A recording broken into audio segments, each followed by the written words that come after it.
பிதாவாகிய தேவனையும் ஆண்டவர் இயேசுவையும் அறிகிற அறிவினாலே கிருபையும் சமாதானம் பெருகுவதாக. இந்த கால வேளையிலே, அதாவது 2வது ஓய்வு நாளிலே, இந்த 3வது மாதத்திலும் தேவன் நம்மை சுகத்தோடும் பலத்தோடும் பாதுகாப்பாய் ஆதரவாய் அரவணைப்பாய் இருந்து நம்மை நடத்தி வந்த தேவனுக்கே துதியும் கனமும் மகிமையும் உண்டாவதாக. தேவ சன்னிதானத்தில் வந்திருக்கிறவங்க யாவரையும் இயேசுவின் இன்ப நாமத்தில் வாழ்த்துவதில் மகிழ்ச்சி அடைகிறேன். இந்த செய்தி ஆன்லைன் மூலமாக கேட்க இருக்கிற தேவனுடைய பிள்ளைகளாகிய உங்களையும் உங்களுடைய இல்லங்களையும் கர்த்தர் தாமே வெகுவாய் மிகுதியாய் ஆசீர்வதிப்பாராக. இன்று செய்தியின் தலைப்பாக 3 kinds of deliverance, 3 விதமான விடுதலை என்ற தலைப்பின் கீழ் உங்களோடு கூட பேச விரும்புகிறேன். ரொம்ப எளிமையான செய்தி தான், பாரமானவைகள் அல்ல. ஆகவே இந்த செய்தியை உள்வாங்கி அதை கீழ்ப்படிய கடவுள் நம்மை ஆசீர்வதிக்க அவர் ஆயத்தமுள்ளவராய் இருக்கிறார். ஆகவே செய்தியின் தலைப்புக்கான வசனம் பரிசுத்த யோவான் எழுதின சுவிசேஷம் 8ஆம் அதிகாரம் 32வது வசனத்தை வாசிக்கும்படி கேட்டுக்கொள்கிறேன். சத்தியத்தையும் அறிவீர்கள், சத்தியம் உங்களை விடுதலையாக்கும் என்றார். இந்த வசனம் எல்லாருக்கும் தெரிந்த ஒரு வசனம் தான், எல்லாருக்கும் தெரிந்த வசனம்.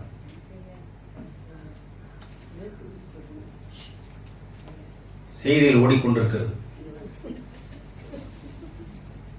கவனிங்க. எல்லாருக்கும் தெரிந்த வசனம் தான். சத்தியத்தையும் அறிவீர்கள், சத்தியம் உங்களை விடுதலையாகும். சத்தியம்னா என்னங்க? சத்தியம்னா என்ன? யோவான் 17:17 படிங்க. அதுல அருமையான வார்த்தை இருக்கு. உம்முடைய சத்தியத்தினாலே அவர்களை பரிசுத்தமாக்கும், உம்முடைய வசனமே சத்தியம்.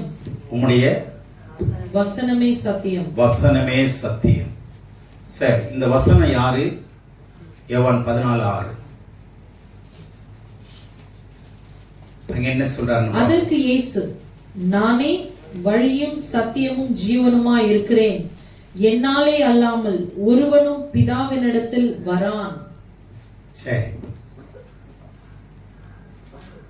இந்த வசனம் யாருன்னா, இந்த சத்தியம் யாருன்னா, யோவான் 14:6 சொல்லுது, நானே வழியும் சத்தியமும் ஜீவனுமாய் இருக்கிறேன். அப்ப இயேசு யாராக இருக்கிறார்? வழியாக இருக்கிறார், சத்தியமாக இருக்கிறார், ஜீவனமாக இருக்கிறார். சத்தியம் என்பது என்ன? சத்தியம்தான் அவருடைய வசனம். சரி, அவருடைய வார்த்தை தான். வசனம் என்பது வார்த்தை. இயேசுதான் வார்த்தையாய் இருந்தார். அந்த வார்த்தை தான் மாம்சமாய் மாறினார். யோவான் 1:1 வார்த்தையாய் இருந்தார். சரிங்களா?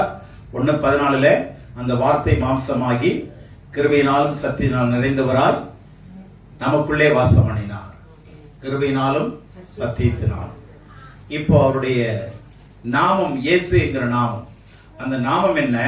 வெளிப்படுத்தல் 19:13, இரத்தத்தில் தோய்க்கப்பட்ட வஸ்திரத்தை தரித்திருந்தார். அவருடைய நாமம் தேவனுடைய வார்த்தை என்பதே. அவருடைய நாமம் என்னது? சுத்தி என்ன வருது? அவர்தான். வார்த்தையும் அவர்தான், நாமமும் அவர்தான், சத்தியமும் அவர்தான், வழியும் அவர்தான், ஜீவனும் அவர்தான், வசனமும் அவர்தான். இப்ப விளங்குதா? சத்தியத்தையும் அறிவீர்கள். இப்ப என்னெல்லாம் சொல்லலாம்? சத்தியமாகிய நாமத்தை அறிவீர்கள், சத்தியமாகிய வார்த்தையை அறிவீர்கள், சத்தியமாகிய வசனத்தை அறிவீர்கள், சத்தியமாகிய இயேசுவை அறிவீர்கள். ஆகவே எல்லாமே நாமம், வசனம், சத்தியம், வழி, ஜீவன் எல்லாமே இயேசு. புரிந்து கொள்ளுங்க. எளிமையா பேசுறேன், புரிந்து கொள்ளுங்க. இந்த இயேசு யாருன்னா, ஏசாயா 9:6 சொல்லுது, நமக்கு ஒரு பாலகன் பிறந்தார். அந்த பாலகனாக இயேசு, பாலகன் தாங்க இயேசு. பாலகன் தான் இயேசு. அப்ப பாலகனா இருந்தா அந்த பாலகனை பெற்றவங்க ஒரு ஆள் வேணும்ல, பாலகனை பிறக்க வைக்கணும்ல, பிரசவிக்கணும்ல. அந்த பிரசவிக்கப்படுகிற தாயார் யாரு? மரியா. அப்போ பாலகனுக்கு ஒரு தாய் அவசியம். ஆகவே மரியாளாகிய தாய் கன்னியாகிய மரியாள், அவள் வயிற்றிலே இவர் பரிசுத்தாவியானவரால் கற்பந்தரிக்கப்பட்டு இயேசு என்ற நாமத்தினாலே பிறந்தார். இது மத்தேயு 1:21 சொல்லுது, அவள் ஒரு குமாரனை பெற்று இயேசு என்று பெயரிடுவாயாக. இயேசு என்றால் தமது ஜனங்களின் பாவங்களை நீக்கி ரட்சிக்கிறவர், விடுதலையாக்குகிறவர். தமது ஜனங்களின் பாவங்களை நீக்கி ரட்சிக்கிறவர், விடுவிக்கிறவர். நல்லா புரிஞ்சுங்க. இயேசுனா கடவுள்னு சொல்லிடாதீங்க. இயேசுனா என்ன அர்த்தம்? நம்முடைய பாவங்களை நீக்கி நம்மை விடுதலையாக்குகிறவர். நமக்கு பாவங்களை நீக்குகிறோம் அல்ல, பாவ பரிகாரம் செய்தவரும் அவர்தான். அவர் கடவுள் தான். ஆனா அவர் நம்மை மீட்க வந்தவர், நம்மை உண்டாக்கினவர், நம்மை உருவாக்குகிறவர். அவர்தான் வார்த்தை, அவர்தான் வசனம், அவர்தான் சத்தியம், அவர்தான் வழி, அவர்தான் ஜீவன். இப்ப புரியுதா? அப்போ இயேசுனா இன்னொரு விஷயத்தை மறந்துடாதீங்க, பாலகன்கிறத மறந்துடாதீங்க. பாலகன்கிறது வேற வார்த்தையில சொல்லணும்னா தேவ ஆட்டுக்குட்டி. இயேசு யாரு? ஏன் தேவ ஆட்டுக்குட்டின்னு சொல்றாங்க? ஆட்டுக்குட்டியை தான் பலியாக கொடுக்கிறாங்க. அப்போ பலியாக வந்தவர் அவர் தானே, பாவம் இல்லாம வந்தவர் அவர் தானே. அப்போ பாவம் இல்லாத ஒரு ஆட்டுக்குட்டியை எடுத்து தன்னுடைய பாவ பரிகாரத்துக்காக அந்த ஆட்டுக்குட்டியினுடைய தலையை வெட்டி ரத்தத்தை சிந்த வைத்து பாவ பரிகாரம் செலுத்துவாங்க. அது மாதிரி ஆண்டவராய் இயேசுவாகிய தேவ ஆட்டுக்குட்டி இந்த உலகத்தில் வந்தார். எப்படியாக வந்தார்? வழியாக வந்தார், ஊனாக வந்தார், ஒளியாக வந்தார், வார்த்தையாய் வந்தார், வசனமாய் வந்தார். எதுக்கு வசனமாக வந்தார்? விசனமாய் இருக்கிறவர்களை வசனத்தை கொடுத்து அவங்கள ஆசனத்துல உட்கார வைக்கிறது. புரிஞ்சுச்சா? விசனம் இருக்கிற உங்களை விசனத்தெல்லாம் எடுத்து வசனத்தை கொடுத்து விசனத்தை எடுத்து ஆசனத்துல உட்கார வச்சு அழகு பார்க்க வந்தார். அல்லேலூயா. அவர்தான் யாரு? என்னை தேடி இயேசு வந்தார். புரியுதா? என்னை தேடி இயேசு வந்தார். எதுக்கு வந்தாரு? இயேசு உலகத்துல எதுக்கு இங்க வந்தாரு? எல்லாருக்கும் செல்வம் இருக்குங்க, எல்லாருக்கும் சொத்து இருக்கு, முடிஞ்ச வரைக்கும் அவங்களுக்கு தேவையானது இருக்கத்தான் செய்யுது. ஏழைகளுக்கும் இருக்கு, பணக்காரனுக்கு இருக்கு, சாப்பிட்டுட்டு தான் இருக்கிறாங்க. இதெல்லாம் உலகத்துல இருக்கிற ஒரு விஷயம். ஆனா இயேசு எதுக்கு வந்தார்னா உங்க உள்ளங்கள்ல இருக்கிற விசனங்களை மாற்ற வந்தார். உங்கள் துக்கங்களை சந்தோஷமாய் மாற்ற வந்தார். இருளை வெளிச்சமாக மாற்ற வந்தார். இருளில் இருக்கிற உங்களை வெளிச்சமாகவே உருவாக்க வந்தார். ஆகவே ஆண்டவராய் இயேசு சொன்னார், நீங்கள் உலகத்திற்கு இருட்டாய் இருக்கிறீர்கள். இல்ல, உலகத்திற்கு நீங்கள் வெளிச்சமாய் இருக்கிறீர்கள். அல்லேலூயா. உலகத்தில் எத்தனையோ திருட்டு மூஞ்ச வச்சு உலகத்துல சுத்தி கிடக்கலாம். திருட்டு மூஞ்செல்லாம் ஆண்டவர் எப்படி மாத்த வந்தாரு? ராஜகலையா மாத்த வந்தாரு. புரியுதா? பாவத்துல கிடந்த செத்து கிடந்த நம்மளை விடுவிக்க வந்தவர் இயேசு ஒருத்தர் தான். இந்த பாவத்தினாலதான் மக்களுக்கு சமாதானம் இல்லை, சந்தோஷத்தை இழந்துட்டாங்க. இதை மீட்டு கொடுக்க வந்தவர் ஒரே ஒருவர். யாருதான்? இயேசு ஒருவர் தான். அப்போ வசனம் சொல்லுது, சத்தியத்தையும் அறிவீர்கள். தமிழ் வெர்ஷன் நல்லா இருக்கு, ஆங்கிலத்தில் கூட. ஆங்கிலத்தில் என்ன சொல்லுது? You shall know the truth, the truth shall set you free. நீங்கள் சத்தியத்தை அறிவீர்கள், சத்தியம் உங்களை விடுதலையாக்கணும் ஆங்கிலத்தில் இருக்கு. தமிழ்ல இருக்கு சத்தியத்தையும் அறிவீர்கள். அப்படின்னா என்ன? உலகத்துல எல்லா அறிவையும் நீங்க அறிஞ்சிருக்கிறீங்க. வேலை செய்யறது எப்படின்னு தெரியும், வண்டி ஓடுறது எப்படின்னு தெரியும், ஸ்மார்ட் போனை எப்படி ஆபரேட் பண்றதுன்னு தெரியுங்க, கூகுள்ல எப்படி போகணும்னு தெரியும். எல்லா அறிவும் நமக்கு இருக்கா இல்லையா? ஓரளவு இருக்கா இல்லையா? நம்ம வாழ்க்கை நடத்தக்கூடிய எல்லா அறிவையும் நம்ம அறிஞ்சுக்கிறோம். ஆனா வேதம் சொல்லுது, அந்த அறிவு உன்னை விடுதலையாக்கா. உனக்கு இருக்கிற அறிவு, உனக்கு இருக்கிற பக்தி, உனக்கு இருக்கிற சக்தி, உனக்கு இருக்கிற திறமை உன்னை விடுதலை ஆக்கவே ஆக்காது. எதுல இருந்து? பாவத்திலிருந்து, பாவத்தின் பிடியிலிருந்து. பாவத்தினால வருகிற விளைவுகள் இருக்க, பாவத்தினால மாத்திரம் இல்ல, பாவத்தினால என்ன இருக்கு? விளைவுகள் இருக்கு. அதனாலதான் சங்கீதக்காரன் 103:3 சொல்லுது, அவர் உன் அக்கிரமங்கள் எல்லாம் மன்னித்து, எதையெல்லாம்? அக்கிரமங்களை எல்லாம் மன்னித்து நோய்களை எல்லாம் குணமாக்கி. அக்கிரமங்களுக்கும் நோய்களுக்கும் சம்பந்தம் இருக்கு. உன்னுடைய நோய்க்கும் உன்னுடைய வியாதிக்கும் சம்பந்தம் இருக்கு. நோய்க்கும் வியாதிக்கும் சம்பந்தம் இருக்கு. வியாதிக்கும் கீழ்ப்படியாமைக்கும் சம்பந்தம் இருக்கு. கடவுளுடைய வார்த்தையை கேட்டு கீழ்ப்படியலனா உன்னை நோய் வரலாம், பிரச்சனைகள் வரலாம், போராட்டங்கள் வரலாம். காரணம் என்ன? கீழ்ப்படியாமை. ஆகவே அக்கிரமங்கள் எல்லாம் மன்னித்து நோய்கள் எல்லாம் குணமாக்கி உன் வாயை பிராணனை அழிவுக்கு விலக்கி மீட்டு. மூணாவது என்ன? உன் பிராணனை, உன்னுடைய உயிரை தீமைக்கு, மரணத்துக்கு, பாவத்துக்கு, அக்கிரமத்துக்கு விலக்கி மீட்டு. மீட்டுன்னா எனக்கு சொந்தமான பிள்ளையாய் மாத்தி, பாவ பரிகாரத்தை செஞ்சு, உன் பாவத்தை மன்னிச்சு, என் ரத்தத்தினால உன்னை கழுவி, என் பிள்ளைன்னு சொல்லுகிற தகுதியை உனக்கு கொடுத்து உன் வாயை நன்மையினால திருப்தி ஆக்குவான். அவர்தாங்க இயேசு. மறுபடி சொல்றேன், அக்கிரமங்கள் எல்லாம் மன்னித்து உன் நோய்கள் எல்லாம், அது என்ன விதமான நோயா இருந்தாலும், என்ன விதமான வியாதியா இருந்தாலும், வேதம் சொல்லுகிறது all manner of sickness and all manner of diseases. எல்லா நோயும் எல்லா வியாதிகளையும், என்ன மந்திரங்கள் சூனியங்கள் எதுவா இருந்தாலும் எல்லாவற்றிலிருந்து விடுவித்து உன் பிராணனை மரணத்துக்கு விலக்கி உன் வாயை நன்மையினால திருப்தியாக்குகிற தேவன் அவர்தான் இயேசு. ஏன் பாலகன் சொன்னா, இந்த பாலகனை இயேசு சிலுவையில என்ன செய்தார்?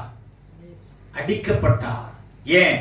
நம்முடைய பாவங்களுக்கு ஏற்ற தண்டனை நாம் தானே பெறணும். நம்முடைய அக்கிரமங்களுக்கு ஏற்ற தண்டனை யார் தான் பெறணும்? நம்ம தான் பெறணும். இப்ப அந்த தண்டனை எல்லாம் அவர் பெற்றார். யாருடைய இடத்துல? நம்முடைய இடத்துல. நம்முடைய இடத்துல அவர் பெற்று நம்முடைய பாவங்களை அவர் ஏற்றுக்கொண்டு, அக்கிரமங்களை சுமந்து, தண்டனைகளை சுமந்து, அடிக்கப்பட்டு, நொறுக்கப்பட்டு, நார் நாராய் சிலுவையிலே பிக்கப்பட்டு, கொலை செய்யப்பட்டு ஆண்டவர் இயேசு ஜீவனை விட்டார். ஆனா ஒன்னு சொல்றேன், இந்த மாதிரி அவர் செத்திருந்தா, செத்து மண்ணோடு மண்ணா போயிருந்தா இவரும் கடவுள் கிடையாது. ஏன்னா எல்லா கடவுளும் வந்தாங்க, யாரும் இன்னைக்கு உயிரோடு இல்லை. ஆனா உலகத்தில் இருக்கிற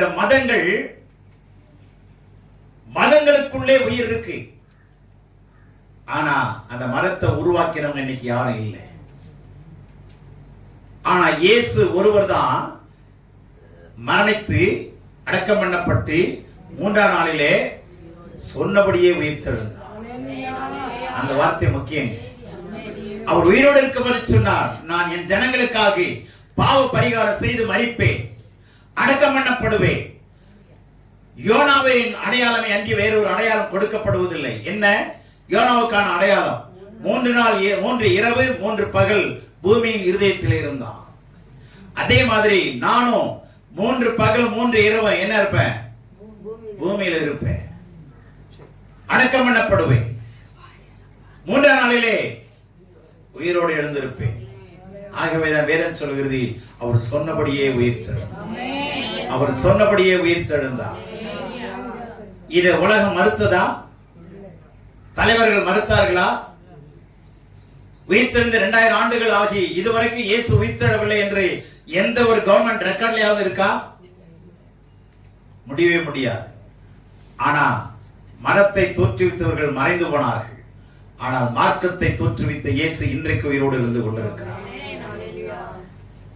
இதை நான் அப்புறம் சொல்றேன். இந்த உயிர்த்தெழுதலை இப்போ சிலுவையில வரும்பொழுது இயேசு நமக்காக எனக்காக மரித்து என்னுடைய பாவங்களை ஏற்றுக்கொண்டார். அவர்தான் என்னுடைய ஆண்டவர் என்று ஏற்றுக்கொள்கிறவர்களுக்கு இந்த சத்தியத்தையும் அறிவீர்கள் சத்தியங்களை விடுதலையாக்குன்னு இருக்குல்ல, இந்த விடுதலை சரீர ரீதியான விடுதலை. சிலுவையிலிருந்து ஆண்டவரை ஏற்றுக்கொண்டவர்கள், ஆண்டவர் இயேசுதான் என்னுடைய பாவங்களுக்கு மரித்து அடக்கம் பண்ணப்பட்டார் என்று விசுவாசிக்கிறவங்க, அவர் உயிர்த்திருந்தார், அவர் ஒருவர் தான் இயேசுன்னு சொல்றவங்களுக்கு என்ன உண்டு? விடுதலை உண்டுன்னு இருக்கா? எப்படிப்பட்ட விடுதலை? சரீர ரீதியான விடுதலை. புரியுதுங்களா?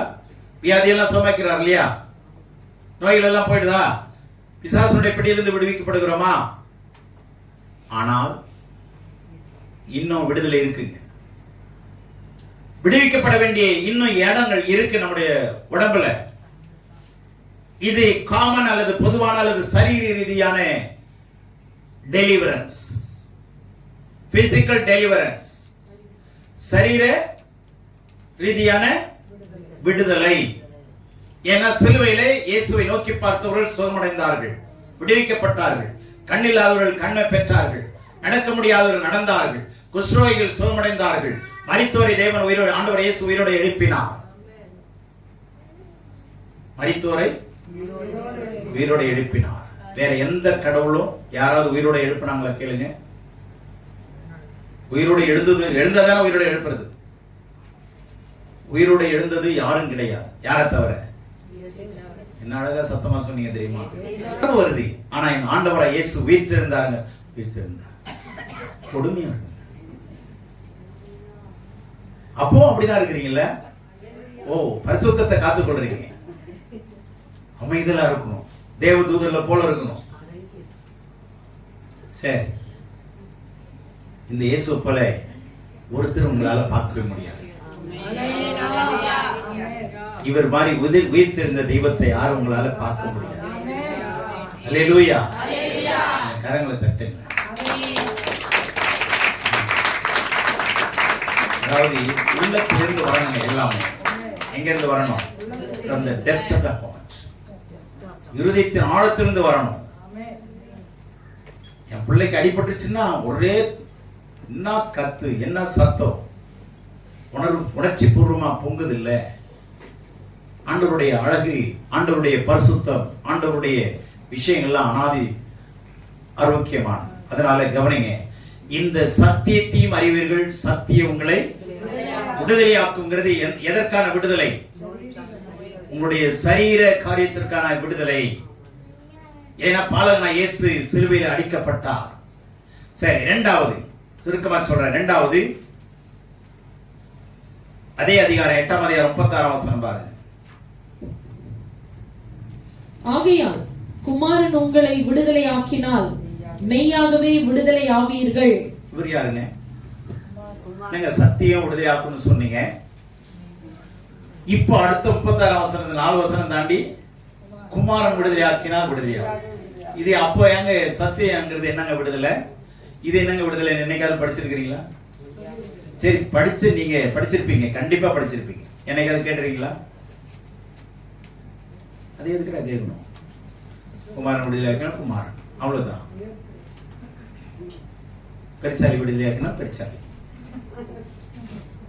யார் விடுதலையாக எனக்கு என்ன அப்படின்னு சொல்லி போயிட்டே இருக்கணும்ல.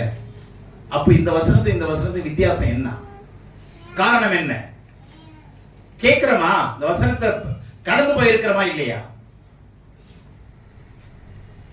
நமக்கு தெரிஞ்சவங்க போனாங்கன்னா உடனே ஓடி போய் கூப்பிட்டு எப்படி இருக்கிறீங்கன்னு கேட்கிறோம்ல.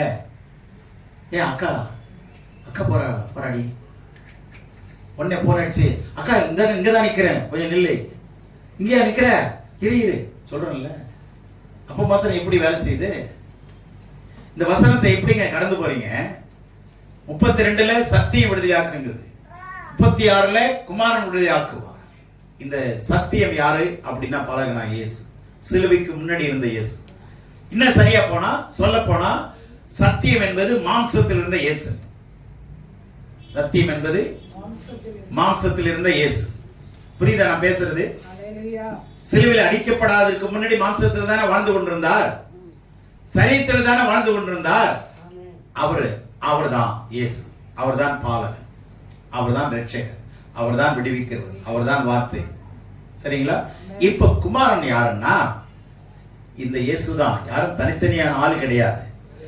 இயேசு யாருன்னா, இவர் உயிர்த்தெழுந்த பிற்பாடு, உயிர்த்தெழுதுக்கு முன்னாடி மாம்சத்தில் இருந்தார். நல்லா புரிந்து கொள்ளுங்க. ஐயா புரியுதா? உயிர்த்தெழுதுக்கு முன்னாடி, மரிக்கிறதுக்கு முன்னாடி மாம்சத்தில் இருந்துதான் ஆகணும். நம்ம எல்லாம் எதுல இருக்கிறப்போ? சரீரத்தில் தானே இருக்கிறோம். அவர் தான் இயேசு.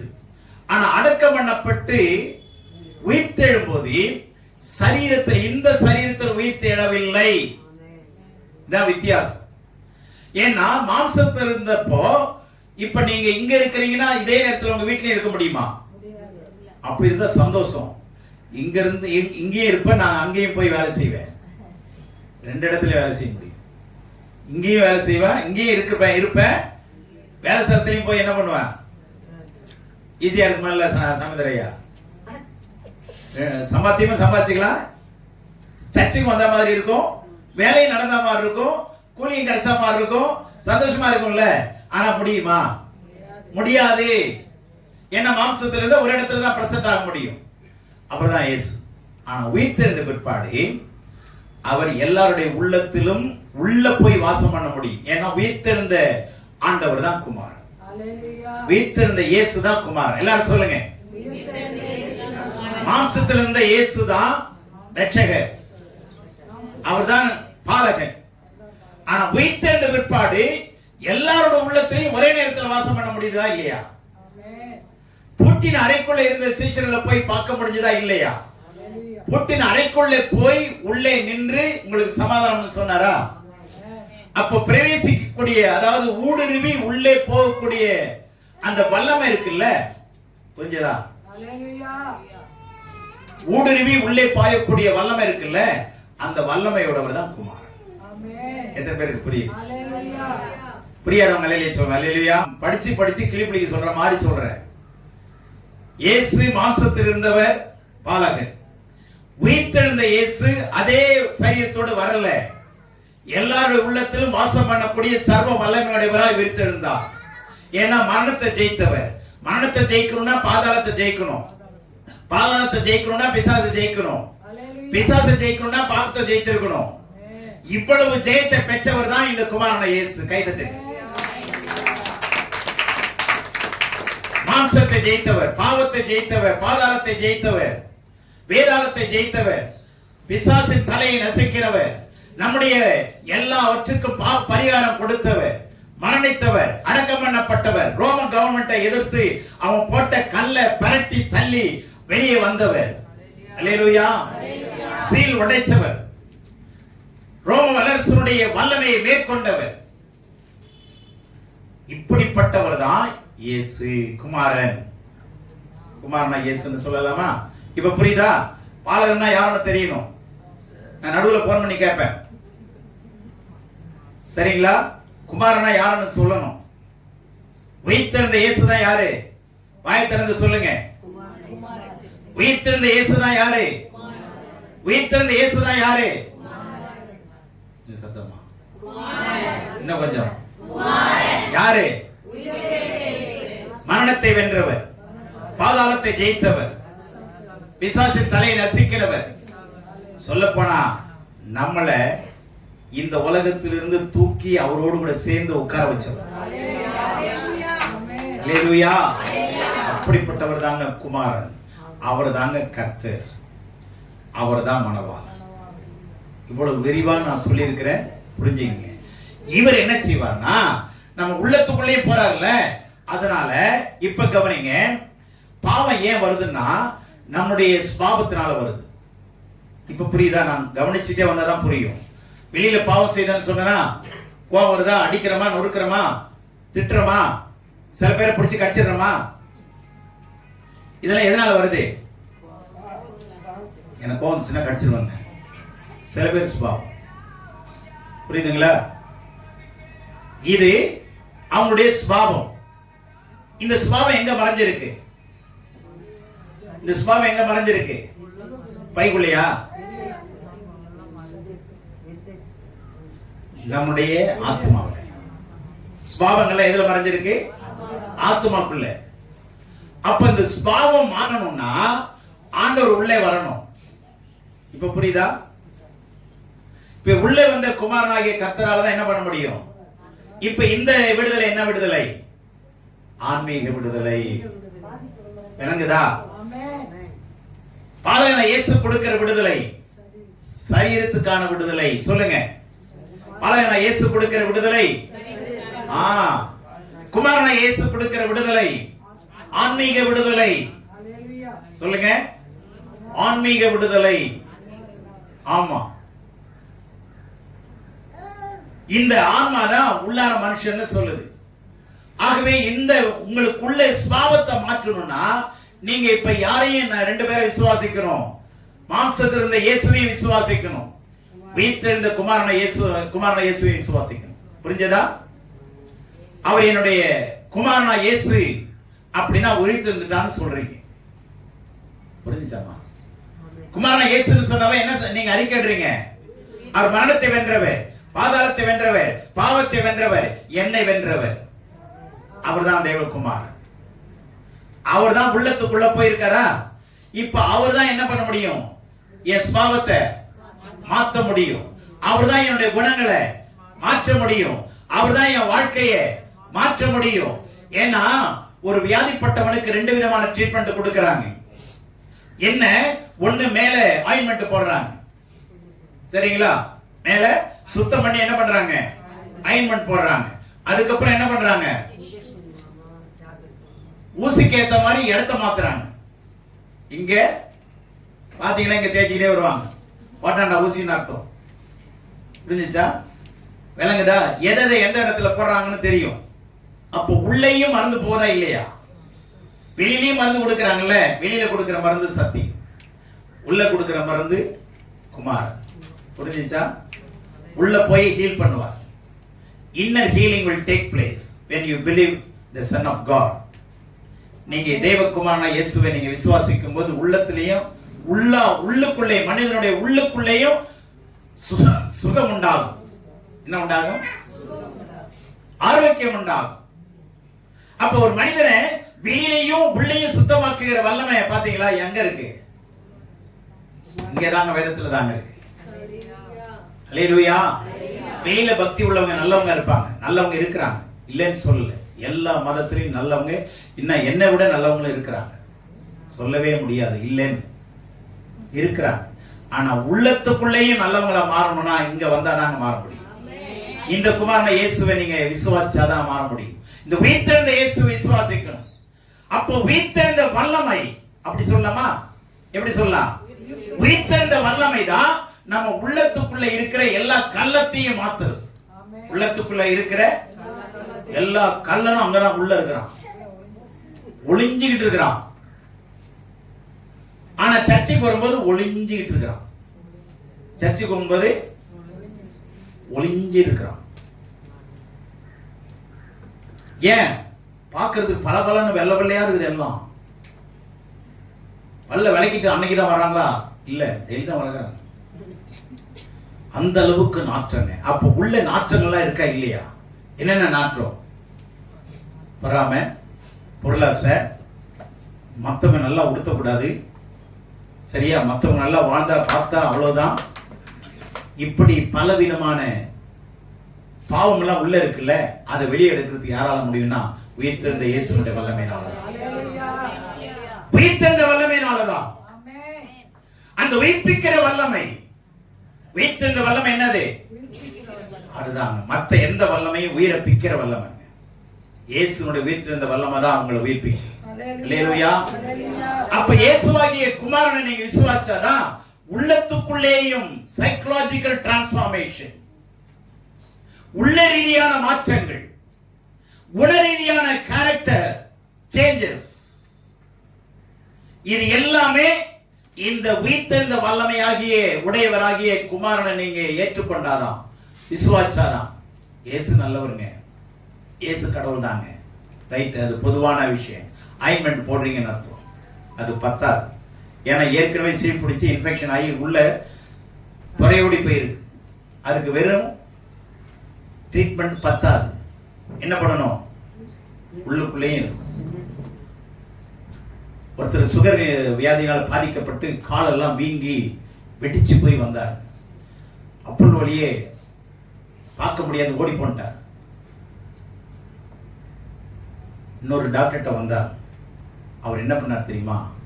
கத்தி எடுத்து மாம்பழத்தை சீவுற மாதிரி அந்த காலை சீவி, அந்த எல்லா சதையும் சீவுனா இவ்வளவு புழு உள்ள இருந்து வெளியே வருது. அவ்வளவு புழுவையும் எடுத்து, அந்த மாதிரி யாருமே பண்ண மாட்டாங்க. மாம்பழம் சீவுற மாதிரி, கொட்டை வெளியில தெரியிற மாதிரி எல்லாத்தையும் சீவி, எல்லாத்தையும் தொடச்சி, எல்லாத்தையும் அந்த நாற்றமெல்லாம் தாங்கி வெறும் எலும்போட கட்டி அனுப்பி 4 மாசத்துல நடக்க ஆரம்பிச்சிட்டாங்க. இதுதாங்க இன்னர் ஹீலிங். ஆமென். எல்லாராலையும் செய்ய முடியாது. புரிஞ்சதா? அதனால குமாரனை இயேசுவை விசுவாசிங்க, சோமாக்குவார். இன்னும் ஒரு விடுதலையை சொல்லிடுறேன். 2 கொரிந்தியர் 3:17 படி. 2 கொரிந்தியர் 3:17. கர்த்தரே ஆவியானவர், கர்த்தருடைய ஆவி எங்கேயோ அங்கே விடுதலை உண்டு. கர்த்தரே ஆவியானவர். இப்ப இந்த உயிர்த்தெழுந்த குமாரன் தான் யாரு? ஆவியானவர். அவர் கர்த்தருடைய ஆவி எங்கே உண்டோ இது என்னங்க விடுதலை அப்படின்னா, இது ஆங்கிலத்தில் சொல்லுவாங்க ஹோலிஸ்டிக் டெலிவரன்ஸ், ஹோலிஸ்டிக் மினிஸ்ட்ரின்னு சொல்லுவாங்க. அப்படின்னு என்ன அர்த்தம்னா, உள்ள ரீதியாகவும் உள ரீதியாகவும் மொத்தமா செய்யற மாற்றம். இன்னொரு ஆங்கில வார்த்தை இருக்கு. அது என்ன வார்த்தைன்னா சைக்கோசோமேட்டிக் அப்படிங்கிற வார்த்தை. அப்படின்னா சைக்கோசோமேட்டிக்னா உள்ளமும் ஆவியும், உள்ளமும் உடலும் சேர்ந்த, உள்ளமும் உடலும் ஆவியும் சேர்ந்த விடுதலையை தான் இந்த ஆவியானவர் கொடுப்பார். ஆமென். அல்லேலூயா. உள்ளமும் உடலும் ஆவியும் சேர்ந்த விடுதலை.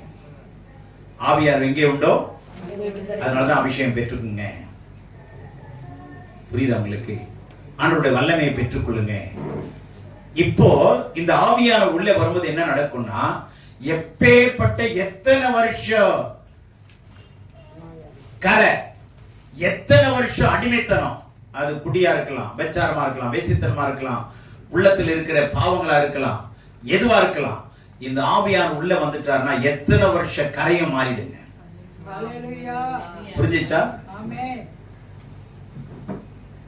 எல்லா உடம்பு முழுவதும் ஆவி, ஆத்ம, சரீரத்தில் மொத்தத்திலே விடுதலை கொடுத்துருவார்.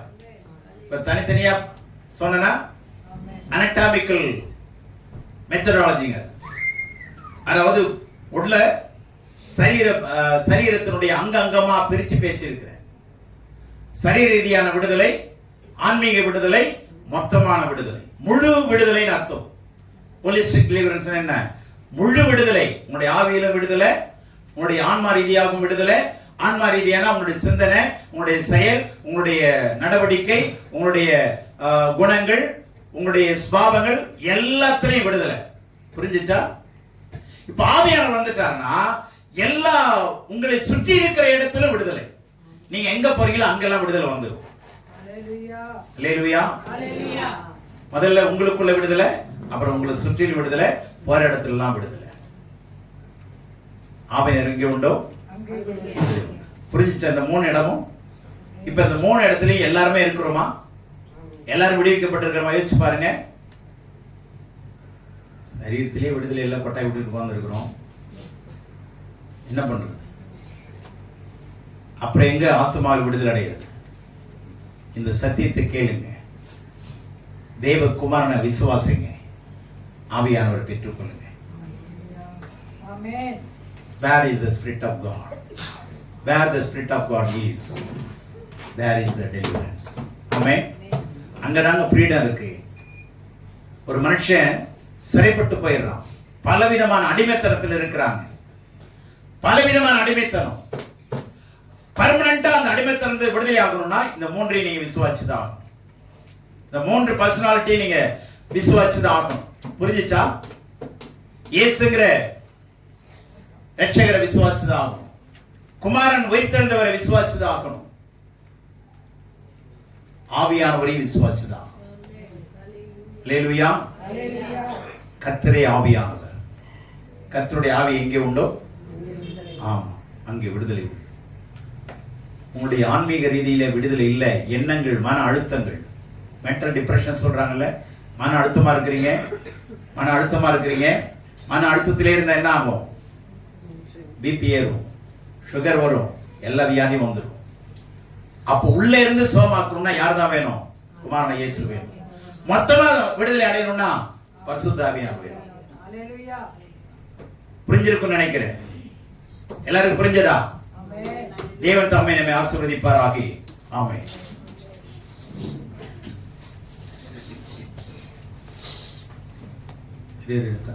தீர்மா